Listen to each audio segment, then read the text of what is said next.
Saudara yang kekasih dalam nama Yesus, topik firman Tuhan pada pagi hari yang indah ini yaitu tidak ada yang mustahil bagi orang yang percaya.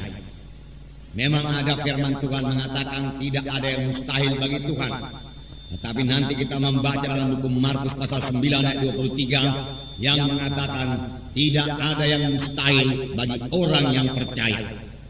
Biarlah semua kita nanti saudaraku setelah selesai firman Tuhan ini berani juga berkata tidak ada yang mustahil bagi saya yang percaya. Karena kuasa Tuhan akan bekerja bagi setiap anak Tuhan yang percaya. Karena kuasa Tuhan akan menjawab setiap anak-anak Tuhan yang memiliki iman. Jadi firman Tuhan ini akan membawa kita kepada kemenangan. Firman Tuhan ini akan membawa kita kepada kesanggupan untuk mengatasi problema-problema kita. Sehingga kita hidup berkemenangan. Menang atas kelemahan-kelemahan kita. Menang atas penyakit-penyakit kita. Menang atas kemiskinan kita. Menang atas kegagalan-kegagalan kita. Sebab semua itu bukan daripada Tuhan. Kegagalan bukan daripada Tuhan.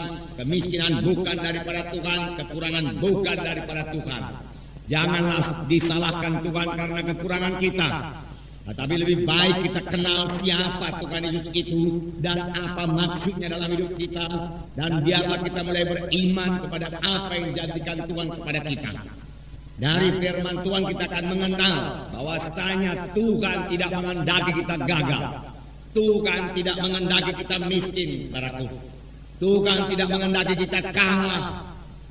Dari mulanya Tuhan memilih satu umat bagi dirinya sendiri. Dan umat yang dipilih Tuhan itu saudaraku sangat diberkati Tuhan. Dan saudaraku sepanjang umat yang dipilih Tuhan itu bersandar kepada Tuhan, dia tidak bisa dikalahkan oleh bangsa-bangsa lain. Karena Tuhan beserta dengan mereka dan Tuhan sendiri yang memberikan kemenangan kepada mereka itu, saudaraku. Saudaraku yang kasih dalam nama Yesus, puji Tuhan, saudaraku. Dan kemenangan juga berlaku bagi kita buat pagi hari yang indah ini, saudaraku. Jadi kita bisa bebas daripada kekalahan kita. Kita bisa hidup dalam kemenangan. Kalaupun sekarang ini saudara belum memilikinya. Miliki dulu tekad, memiliki dulu iman, miliki dulu visi seperti ini.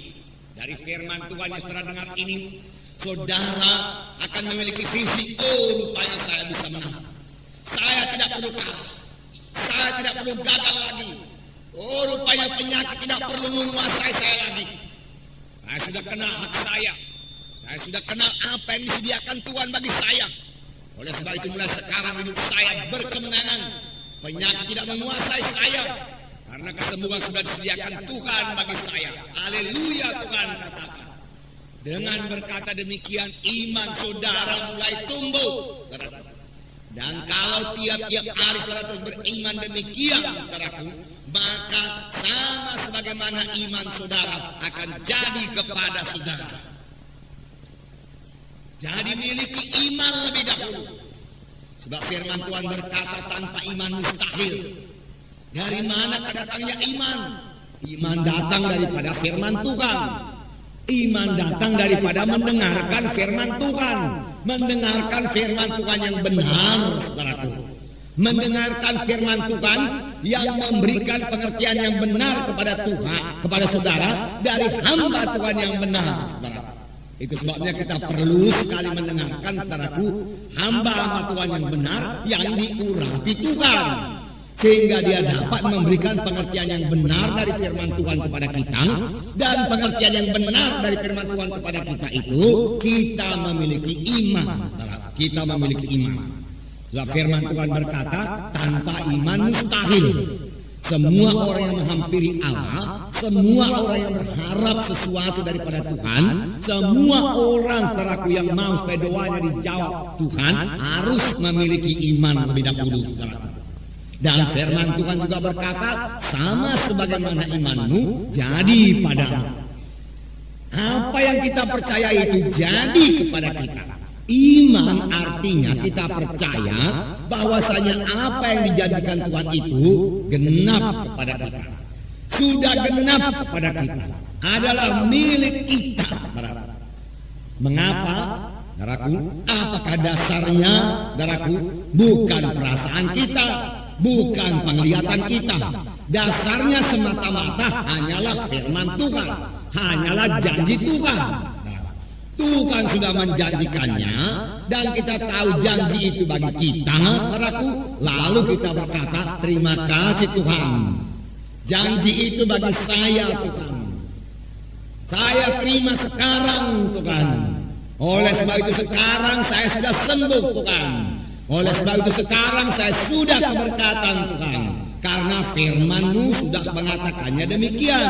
Walaupun yang dikatakan Tuhan itu belum kita lihat jadi dalam hidup kita, belum kita rasakan di dalam tubuh kita ini. Iman tidak bergantung kepada perasaan. Iman tidak bergantung kepada penglihatan. Iman juga tidak bergantung pada pengalaman. Iman bergantung semata-mata kepada janji Tuhan. Kelihatan atau belum kelihatan, sudah kita terima atau belum kita terima, saudaraku, kita harus tetap berpegang pada janji Tuhan itu. Maka dia akan memperoleh apa yang diimankannya. Dia akan memperoleh apa yang dikatakannya. Firman Tuhan berkata, saudaraku, saudara yang kasih dalam nama Yesus, jadi kita bisa menang, saudaraku. Jadi kita semua bisa berhasil, saudaraku. Jadi kita semua bisa berbuat perkara yang besar, saudaraku. Jadi nasib kita berubah dalam Tuhan ini, dan memang mesti berubah, saudaraku. Kita datang kepada Tuhan untuk menerima perubahan ajaib. Kita datang ke gereja ini bukan untuk sekedar menerima sedikit pengertian-pengertian baru daripada firman Tuhan. Bukan yang sekedar begitu saja. Kita datang untuk diubahkan. Kejadian lama lalu, kejadian baru timbul, saudaraku, dalam kita. Jadi dalam kita, saudaraku, hidup baru dalam Tuhan yang lain daripada hidup yang lama, saudaraku. Hidup yang bergantung sepenuhnya kepada Tuhan. Hidup yang bergantung kepada firman Tuhan. Maka sepanjang hidup kita tidak akan dipermalukan, saudaraku. Saudaraku yang kasih dalam nama Yesus, memang semua jawabannya yang terdapat dalam firman Tuhan. Firman Tuhan tetap berkuasa, saudaraku. Firman Tuhan berkuasa mengubahkan hidup kita, saudaraku. Firman Tuhan yang kita terima, firman Tuhan yang kita dengar tidak pernah kembali dengan kosong, saudaraku. Saudara yang kekasih dalam nama Yesus, karena firman Tuhan itu berkuasa. Dalam Ibrani pasal 11 ayat 3 dikatakan bahwa alam semesta ini dijadikan oleh firman Tuhan. Demikianlah berkuasanya firman Tuhan itu. Saya membacakan Ibrani pasal 11 ayat 3. Karena iman kita mengerti bahwa alam semesta telah dijadikan oleh firman Allah, sehingga apa yang kita lihat telah terjadi dari apa yang tidak dapat kita lihat. Dengan iman kita mengerti bahwa alam semesta ini, dunia ini telah dijadikan oleh firman Allah, sehingga apa yang kita lihat telah terjadi dari apa yang tidak dapat kita lihat. Apa yang kita lihat, apa yang kita lihat sekarang ini telah dijadikan Tuhan dari apa yang tidak ada. Bagaimanakah Tuhan menjadikannya? Firman Tuhan berkata, alam semesta ini dengan segala isinya dijadikan Tuhan dengan firman-Nya. Begitulah berkuasanya firman Tuhan itu. Tuhan Yesus saja berkata, jadilah terang, terang pun jadi. Jadilah matahari, bulan dan bintang. Dia hanya mengucapkan firman Tuhan, lalu matahari, bulan dan bintang pun jadi, saudaraku, jadi. Inilah kuasa firman Tuhan yang diucapkan oleh Tuhan, saudara. Dan kuasa firman Tuhan yang kita ucapkan juga, saudaraku, tetap berkuasa, saudara.